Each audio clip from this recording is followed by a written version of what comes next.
анасы қандай болады, содан болып өседі. Ана 13 келгенше әкесінің қолы тимейді ғой, шапқылап жүреді. Сол ана тілі дейді, материнский язык деген орысша. Басқа халық жоқ дүниежүзінде, біз ғана айтамыз. Біз керемет ұлы халықпыз. Соны түсінбейді де, жаман орысшасын өй жиналып алып орысшалайды ой жамандар. Көрдің бе? Оны бір өнер көреді. Крутой болды деп ойлайды, оның масқара ұят екенін түсінбейді. Кітап оқымай ғой, интеллект жоқ, білім жоқ бастан. Сол орысша сөйлеуге мәз болады. Ана күн бір кемпір менің жасымда біледі. Немересін жетектеп, «Аскари, иди, тебе мама ждет» деп орысшалап келеді. Не айтайын, жылайын ба, күлейін ба деген осы ғой. Кемпір.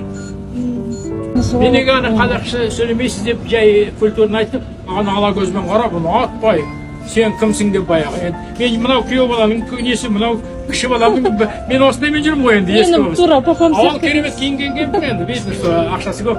Маған бұлай қаратты, дейтіп кетті. Ақшасы көп қойды өйткені, мен түсінбеймін. Мен ана тіліңмен неге сөйлемейсің десем, оны түсінбейді. Аман болыңыз, ауырмаңыз. Сау болыңдар.